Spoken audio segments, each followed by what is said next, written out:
Year 1160 Mongolia एक ऐसी जगह थी जहां आपस में लड़ने वाले नोमैडिक ट्राइबल ग्रुप्स राज किया करते थे। ईयर 1162 मंगोलिया के लेक बाइकाल के पास जन्म लिया एक ऐसे योद्धा ने जिसने पहली बार पूरे मंगोलिया को एकजुट कर उनके सबसे बड़े शत्रु चाइना को हराकर ऑलमोस्ट पूरी तरह से कब्जा कर लिया। साल 1221 गेंगिस खान इंडस नदी के किनारे पर खड़ा है, भारत के सीमा के बहुत नजदीक। अगला निशाना हो सकता है भारत, लेकिन भारत से मुड़के वो वापस चाइना की ओर चले जाता है। इन सारे घटनाओं ने एक साथ मिलकर रंगी है इतिहास की सबसे पुरानी बदले की कहानी। एक ऐसी कहानी जिसमें बदले की आग ने छोटे लड़के को विवश कर दिया। पूरे kingdom of western Xia, Jin dynasty, काराखिता एम्पायर और ख्वारिज्मिया एम्पायर को घुटने टिकाने पर साल 1206 मंगोलिया, जिस पर सदियों से कई चीनी शासकों ने आक्रमण किया, लूटा और पूरी तरह से तबाह कर दिया। ये मंगोलिया के इतिहास का सबसे काला दौर था। एक मंगोल अपना अपमान कभी नहीं भूलता, और ये वो दौर था जब से मंगोलिया का हर योद्धा, हर चीफ के जिंदगी का इकलौता मकसद था चीन की बर्बादी। बट यार, किसी इंसान में बदले की भावना इतनी डीपली रूटेड कैसी हो सकती है? गेंगिस खान ने अपनी जिंदगी में बदले को पूरे करने के लिए ही सारे काम किए, और पैराडॉक्सिकली इसी से वो सक्सेसफुल बना। सो क्या हमें भी इससे कोई फायदा हो सकता है? वेल, एक स्टडी में पाया गया कि इंसान बदला लेने के लिए मोटिवेट होता है क्योंकि रिवेंज लेते वक्त हमारे ब्रेन का वो पार्ट एक्टिवेट होता है जो प्लेजरेबल फीलिंग देता है, और बदला लेते वक्त या उसके बाद हमारे बॉडी में स्ट्रेस हार्मोन जैसे कि एड्रेनालिन और कॉर्टिसोल रिलीज होता है, जिसके बॉडी में नेगेटिव साइड इफेक्ट्स होते हैं, जिसमें मेजर है लॉस ऑफ फोकस और आपको सही डिसीजन लेने से रोकेगा। अब आपको ये सीख कैसे मिली? खुद गलती करके या दूसरे की गलती से? वेल, अब ऐसे ही सक्सेसफुल लोग, बड़े बड़े बिजनेसमैन और लाइफ कोचेस की गलतियों से सीख के उनके फंडे को अपने लाइफ में इम्प्लीमेंट कर सकते हो। इसमें एक प्रॉब्लम थी, मंगोलिया के ट्राइब्स 1206 के पहले आपस में बटे हुए थे और उन सब में कोई एकता नहीं थी। अब समय के पहिए को थोड़ा सा घुमाते हैं और साल 1162 में जाते हैं, जब तेमुजिन का जन्म हुआ मंगोलिया के क्लैन के चीफ के घर में। एक ऐसा चीफ जिसका परिवार भी मंगोलिया के सबसे सम्मानित और अमीर परिवारों में से एक है, लेकिन कब तक? ईयर 1171 में तेमुजिन के पिता येसुगे बघातु की मौत हो जाती है। मौत का कारण एक राइवल क्लैन का षड्यंत्र। अब ये तेमुजिन और उसके परिवार की जिंदगी में एक बहुत ही बड़ा मोड़ था, क्योंकि इसके बाद मंगोलिया के शाही परिवार को उनके क्लैन से बेदखल कर दिया। तेमुजिन और उसका परिवार इस मुसीबत को सरवाइव कर लेता है और 1178 में वो बोटे नाम की एक लड़की से शादी करके अपनी जिंदगी खुशी से बिताने लगता है। लेकिन तेमुजिन की ये खुशी ज्यादा समय तक नहीं टिक पाई। वजह, पड़ोस के क्लैन ने तेमुजिन के घर पर हमला करके बोटे को अगवा कर लिया और निहत्था तेमुजिन चाहते हुए भी कुछ नहीं कर सका। इस बात ने उसके दिल पर इतना बड़ा घाव कर दिया कि उस घाव से बदले का खून बहने लगा। उसने निश्चय कर लिया कि वो बोटे का बदला लेकर ही रहेगा, लेकिन एक पूरे क्लैन पे वो आक्रमण अकेले नहीं कर सकता था, और तेमुजिन को ये पता था कि उसके इस बदले में उसका साथ सिर्फ एक ही इंसान दे सकता है, उसका ब्लड ब्रदर जमुखा। और उसके इस विश्वास पर जमुखा भी खरा उतरा। दोनों ने मिलकर रातों रात दुश्मन के काबिले पर हमला बोल दिया और आखिर बोटे को वापस हासिल कर ही लिया। तेमुजिन और जमुखा की ये एकता रंग लाई।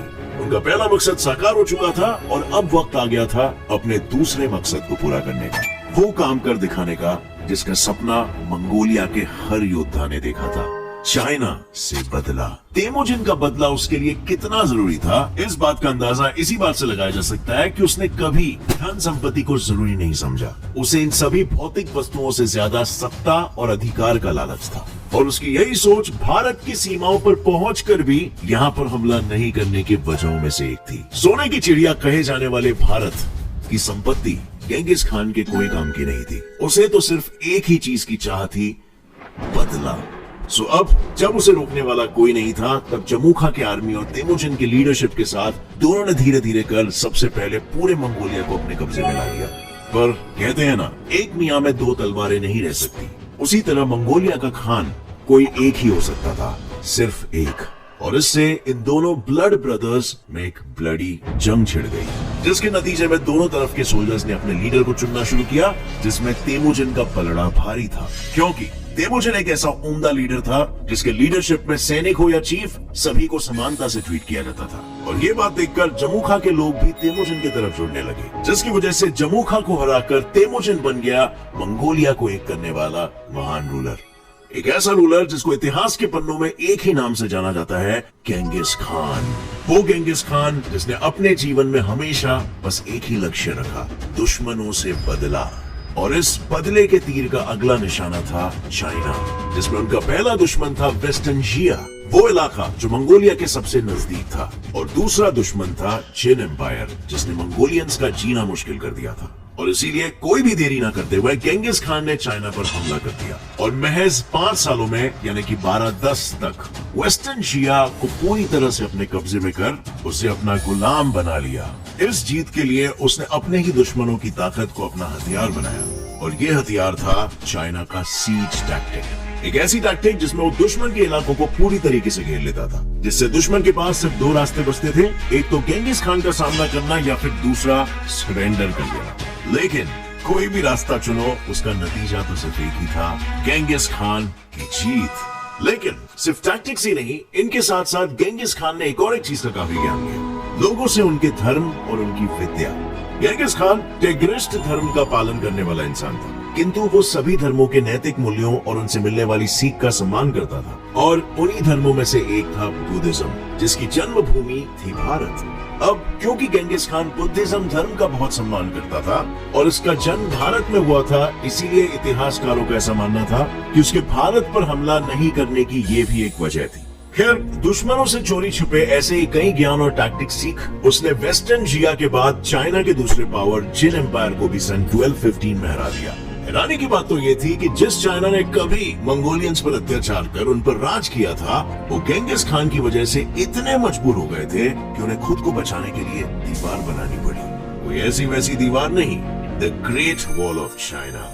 लेकिन पूरे देश को झटके में तबाह करने वाले गेंगिस खान को एक दीवार क्या रोकने वाली थी। चाइना के ग्रेट वॉल को आसानी से पार करके उसने चिन एम्पायर को भी अपने कब्जे में कर लिया, जिससे आखिर गेंगिस खान ने वेस्टर्न जिया और चिन एम्पायर से अपने देश के बदले को पूरा कर लिया था। लेकिन चाइना की हार गेंगिस खान के बर्बादी के सिलसिले का अंत नहीं थी, बल्कि ये तो बस शुरुआत थी। क्योंकि एक तरफ जहां गेंगिस खान अपने दुश्मनों से ही युद्ध नीतियां सीखकर उन्हें मात दे रहा था, वहीं दूसरी तरफ 1218 में उसके ही पड़ोसी काराखिताई एम्पायर ने एक मंगोलियन शहर को अपने कब्जे में लेते हुए उसके राजा और गेंगिस खान के दामाद की हत्या कर दी थी। यानी जिस थाली में खाया उसी थाली में छेद, वो भी गेंगिस खान के साथ।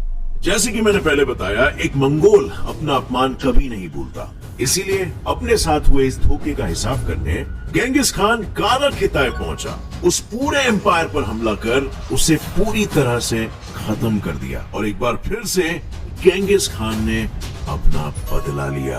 बर्बादी और बदले का ये सिलसिला गेंगिस खान को चैन की सांस लेने ही नहीं दे रहा था, क्योंकि अब उसके ही नए पड़ोसी ने उससे दुश्मनी मोड़ ली थी, बिना ये जाने कि इसका नतीजा उस राज्य का विनाश भी हो सकता है। ये राज्य था ख्वाराज़म एम्पायर, जो काराखिताई के बाद मंगोल एम्पायर का एक नया पड़ोसी बना था। अपने पड़ोसी से अच्छे रिश्ते बनाने और सैकड़ों सालों से ईस्ट और वेस्ट के बीच के बंद हुए पड़े ट्रेड रूट्स को खोलने की उम्मीद से गेंगिस खान ने सन 1219 में व्यापार समिति को ख्वाराज़म एम्पायर भेजा। वो भी एक बार नहीं बल्कि 2 बार। लेकिन कहते हैं ना, जब अंत सर पर हो तब इंसान के सोचने समझने की क्षमता कम होने लगती है, और इसीलिए तो मंगोलिया और ख्वाराज़म के रिश्तों में मिठास लाने वाले प्रस्ताव पर वहां के शासक अलाउद्दीन मोहम्मद II ने शक करके भारी सभा में उन्हें बेइज्जत कर उनकी हत्या करवा दी। एक मंगोल की हत्या करना गेंगिस खान को राज नहीं आने वाला था, और एक बार फिर दुनिया को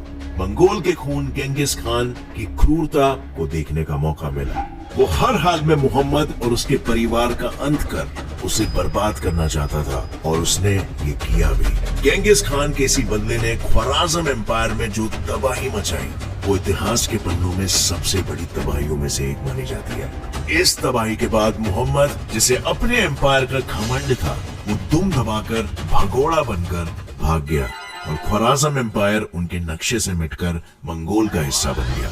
इसके बाद पिता की जिम्मेदारियों को अपने कंधों पर लेते हुए जलालुद्दीन ने मंगोल्स को हराने की काफी कोशिशें की, लेकिन इस कोशिश में असफलता के सिवाय उसे कुछ हासिल नहीं हुआ। अपनी इसी असफलता से कोई सीख न लेते हुए जलालुद्दीन ने भारत के दिल्ली सल्तनत से मदद की गुहार लगाई, लेकिन उन्होंने मदद के लिए साफ इनकार कर दिया।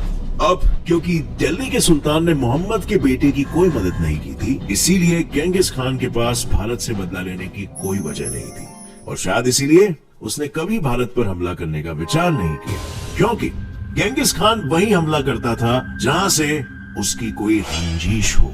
और ऐसी एक रंजिश गेंगिस खान के अपनों ने उसे दी।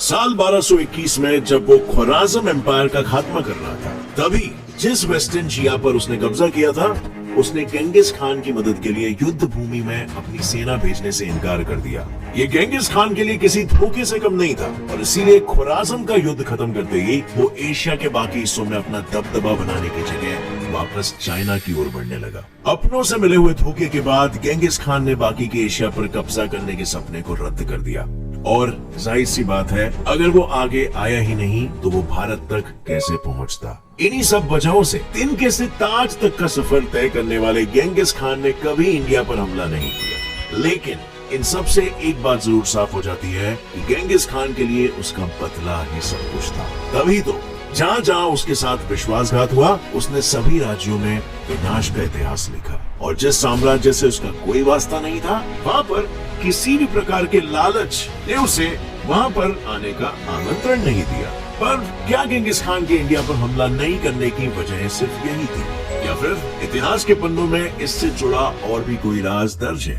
अपना जवाब नीचे कमेंट्स में लिखना और अगर इस वीडियो से आपको कुछ भी नया सीखने मिला, एक लाइक जरूर ठोकना। अभी सब्सक्राइब कर लो और बेल नोटिफिकेशन दबाओ ताकि आगे आने वाली हमारी कोई भी वीडियो की अपडेट आप मिस ना हो।